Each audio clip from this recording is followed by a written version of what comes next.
Hello everyone, welcome from Gyanjyoti coaching centre. I am Amit sir. And আজকে যে আমাদের আলোচনার বিষয় হচ্ছে সেটা হচ্ছে বাঁকুড়া বিশ্ববিদ্যালয়ের অধীনস্থ যে সমস্ত ছাত্রছাত্রীরা এনইপি ফার্স্ট সেমিস্টারে যাদের মেজর হিস্ট্রি রয়েছে, তাদের মেজর ওয়ানের যে একটি অতি গুরুত্বপূর্ণ বিষয় যেটা হচ্ছে মৌর্য যুগের কারিগরি শিল্প, তা নিয়ে আজকে আলোচনা করব। চলো শুরু করা যাক। আজকে আলোচনার বিষয়ে যাওয়ার আগেই তোমাদের সাথে কিছু গুরুত্বপূর্ণ কথা বলে নিই, যেটা হচ্ছে তোমরা যদি আমাদের সাথে যুক্ত হতে চাও তবে তোমরা স্ক্রিনে দেওয়া দুটি নম্বরে আমাদের সাথে যোগাযোগ করতে পারো। আমাদের সাথে যদি তোমরা যুক্ত হও তাহলে তোমরা কী কী পেয়ে যাচ্ছ কোর্সের মধ্যে, ওটা নিয়ে একটু আলোচনা করে নিই। যেখানে তোমরা প্রথমে পেয়ে যাচ্ছ হচ্ছে proper guidance, recorded classes, high quality notes and 100% common suggestions. আমাদের কাছে যে কোর্সগুলি রয়েছে সেগুলি হচ্ছে মেজর স্টুডেন্টদের জন্য 1299 রুপিস অ্যান্ড মাইনর স্টুডেন্টদের জন্য 699 রুপিস। এছাড়া তোমরা আমাদের সাথে আমাদের অফিসিয়াল যে অ্যাপ রয়েছে সেটার মাধ্যমেও যুক্ত হতে পারো। এছাড়াও প্রথমে যেটা বললাম, এই দুটি নম্বরে যোগাযোগ করে আমাদের সাথে যুক্ত হতে পারো। তো এখন আসা যাক আমাদের আজকে যে মূল বিষয় রয়েছে মৌর্য যুগের কারিগরি শিল্প, সেটা নিয়ে বিস্তারিত আলোচনার মধ্যে দিয়ে। যেখানে প্রথমে আছে এই যে শিল্পের বিকাশ ও তার পটভূমি, এখন আমরা আলোচনা করব। যেখানে প্রথমে বলা হয়েছে খ্রিস্টপূর্ব 4র্থ থেকে 2য় শতকে মৌর্য সাম্রাজ্যের বিশালতা এবং স্থিতিশীলতার কারণে কারিগরি শিল্প এক উন্নত পর্যায়ে পৌঁছেছিল। যেখানে প্রথমে বলা হয়েছে সাম্রাজ্যের দীর্ঘস্থায়ী শান্তি বজায় থাকার ফলে শিল্পের বিকাশ ঘটে। এছাড়া অভ্যন্তরীণ ও বৈদেশিক বাণিজ্যের ব্যাপক উন্নতি শিল্পীদের উৎসাহিত করে। এছাড়া যে রয়েছে রাষ্ট্রের পৃষ্ঠপোষকতা কারিগরদের নতুন নতুন সামগ্রী নির্মাণে সাহায্য করে। যেখানে প্রথমে বলা হয়েছে খ্রিস্টপূর্ব 4র্থ থেকে 2য় শতকে মৌর্য যুগে কারিগরি শিল্পের সাম্রাজ্যের বিশালতার জন্য কারিগরি শিল্প ও বিভিন্ন বাণিজ্য উন্নতি ঘটে, যেখানে শান্তি বজায় থাকার জন্য বাণিজ্য বিস্তার ঘটে। এছাড়া অভ্যন্তরীণ মানে ভেতরের এবং বাইরের বৈদেশিক বিভিন্ন যে বাণিজ্যের উন্নতির ফলে শিল্প আরও উৎসাহিত হয়, শিল্পীরা আরও উৎসাহিত হয়। এছাড়া রাষ্ট্রের বা যে রাজ্যের বিভিন্ন যে কর্মচারী বা রাজার পৃষ্ঠপোষকতায় কারিগরি শিল্প আরও বিকশিত হয় বলে মনে করা হয়। যেখানে পরবর্তীতে বলা হয়েছে এর যে প্রধান মাধ্যমগুলি ছিল, যেখানে প্রথমে ছিল কাষ্ঠশিল্প অর্থাৎ কাঠের কাজ।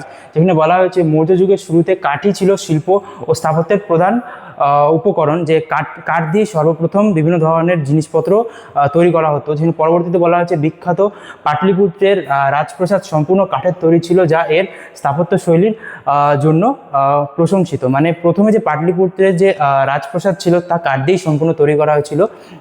এছাড়া পরবর্তীতে বলা হয়েছে দক্ষ কাঠের কারিগররা কাঠ কেটে সুন্দর আসবাবপত্র, বাড়িঘরের ঘরবাড়ির কাঠামো এবং মজবুত সামরিক সরঞ্জাম তৈরি করতেন। এছাড়া তৎকালীন সময়ে কাঠের কারুকার্য শিল্পের একটি অত্যন্ত গুরুত্বপূর্ণ শাখা ছিল।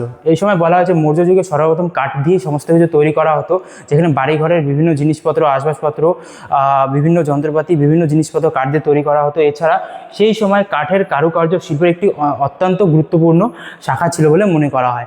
কাঠ ছিল সেই সময় প্রথম যে একটি জিনিসপত্র তৈরি করা বা বিভিন্ন ঘরবাড়ির জিনিসপত্র তৈরি করার মূল উৎস বা ব্যবহারের মূল উপাদান।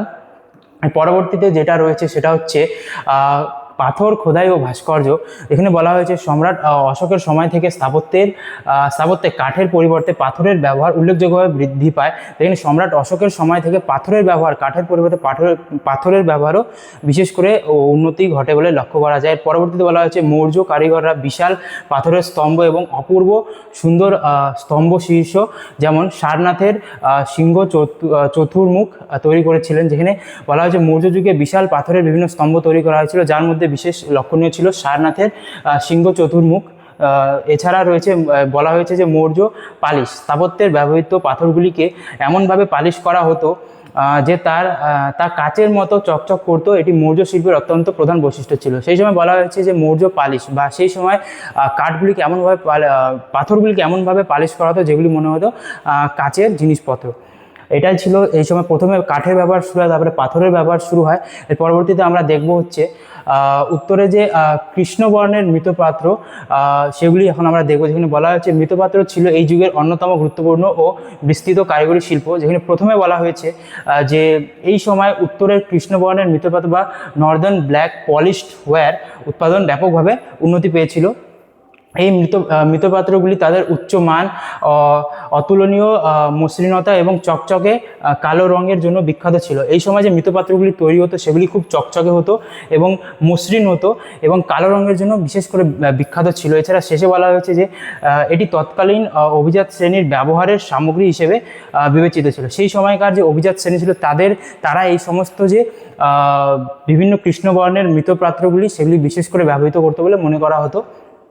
পরবর্তীতে আমরা যে বিষয়টি নিয়ে দেখব সেটা হচ্ছে যে অন্যান্য যে গুরুত্বপূর্ণ শিল্পগুলি ছিল সেই সময় সেগুলি দেখব মৌর্য যুগে, যেখানে প্রথমে ছিল লৌহকর্ম, কৃষিকাজের সরঞ্জাম ও শক্তিশালী সামরিক অস্ত্রশস্ত্র নির্মাণের লোহার ব্যবহার অত্যন্ত উন্নত ছিল, যা সাম্রাজ্যের ভিত্তি মজবুত করেছিল। সেই সময় লোহার কাজও বহু প্রচলিত ছিল, যেখানে কৃষিকাজের বিভিন্ন সরঞ্জাম অস্ত্রশস্ত্র এই সময় লোহা দিয়ে তৈরি করা হতো এবং প্রচলিত ছিল বলে মনে করা হয়। এছাড়া স্বর্ণ ও রূপা বা সোনা ও রূপার ব্যবহারও সেই সময় প্রচলিত ছিল, যেখানে বলা হয়েছে সোনা রূপা দ্বারা সূক্ষ্ম যে গহনা তৈরি করা হতো, ধাতু গলিয়ে মুদ্রা তৈরির কাজে কারিগররা বিশেষ দক্ষতা অর্জন করেছিল। সোনা ও রূপা দিয়ে বিভিন্ন ধরনের সরঞ্জাম, গয়না বা মুদ্রা তৈরি করা হতো সেই সময়, এবং কারিগররা সেই সময় এগুলির মধ্যে দক্ষ ছিল। এছাড়া যে পরবর্তী রয়েছে যে হাতির দাঁতের কাজ, হাতির দাঁত দিয়ে তৈরি করা সূক্ষ্ম ও বিলাসবহুল কারিগরি সামগ্রীর ব্যাপক কদর ছিল, যা সমাজের বিভিন্ন যে মাধ্যমের মধ্যে জনপ্রিয় ছিল। সেই সময় প্রথমে তো লোহা বহু প্রচলিত ছিল বিভিন্ন যে কারিগরি শিল্প, যেমন কৃষিকাজ বা অস্ত্রশস্ত্রের মধ্যে। এছাড়া সোনা রূপা দিয়ে গহনা তৈরি করা হতো।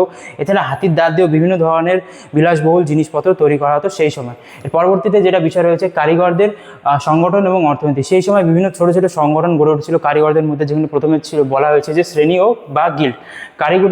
কারিগরেরা শ্রেণী বা গিল্ডের মাধ্যমে সুসংগঠিত ছিল। এই সংঘবদ্ধ ব্যবস্থার কারিগরদের দক্ষতা বৃদ্ধিতে সাহায্য করত। এছাড়া পণ্যের মান ও মূল্য নিয়ন্ত্রণ করত। একই পেশার মানুষ একসাথে কাজ করে শিল্পের প্রসার ঘটাতো। মানে এই সমস্ত যে ছোটো ছোটো গিল্ডগুলি ছিল বা শ্রেণীগুলি ছিল, যেখানে একই কর্মক্ষেত্রে নিযুক্ত বিভিন্ন মানুষ একত্রিত হয়ে বিভিন্ন ধরনের কাজ করতো, যেমন পণ্যের মান ও মূল্য নিয়ন্ত্রণ করার মতো কাজগুলি তারা একসাথে মিলেমিশে করতো এবং নিজের দক্ষতা বৃদ্ধি করতো। এছাড়া এখানে বলা হয়েছে বাণিজ্যিক সমৃদ্ধি। মৌর্য যুগের উন্নত কারিগরি শিল্প কেবল স্থানীয় মানুষের দৈনন্দিন চাহিদা মেটায় না, এটি সাম্রাজ্যের অভ্যন্তরীণ ও দূরপাল্লার বৈদেশিক বাণিজ্যকেও ব্যাপক সমৃদ্ধ করেছিল, যা অর্থনীতিতে শক্তিশালী করে। এখানে বলা হয়েছে মৌর্য যুগে যে কারিগরি শিল্প ছিল তা শুধু সেখানকার যে বিভিন্ন দৈনন্দিন জীবন নয়, বরং যে বৈদেশিক বা দূরবর্তী জায়গায় যে ব্যবসা বাণিজ্য তাকেও প্রচুর উন্নত করেছিল বলে মনে করা হয়, এবং অর্থনীতিকে সেই সময় মৌর্য যুগে এই সমস্ত কারিগরি শিল্পগুলি মজবুত করেছিল বা শক্তিশালী করেছিল বলে মনে করা হয়। পরবর্তীতে আমরা যেটা আছে এই পরবর্তীতে এই যে আলোচনাটা যে আজকে হলো এটা এখনই শেষ হলো, মানে আলোচনা আজকে এতটুকুই ছিল। এই সমস্ত বিষয়গুলি আমাদের কোর্স নিয়ে যে বিষয়গুলি এগুলো আমি তোমাদের সাথে আগে আলোচনা করেছি। আজকে যে আমাদের বিষয়টি এতটুকুই ছিল, যেটা ছিল মৌর্য যুগের বিভিন্ন কারিগরি শিল্প সম্পর্কে বিস্তারিত আলোচনা। আশা করি তোমাদেরকে ভিডিওটি ভালো লেগেছে। যদি ভালো লেগে থাকে অবভিয়াসলি একটা লাইক করবে এবং আমাদের চ্যানেলটি সাবস্ক্রাইব করবে পরবর্তী ভিডিওগুলি তোমরা তাড়াতাড়ি পেয়ে যাওয়ার জন্য। Thanks for watching.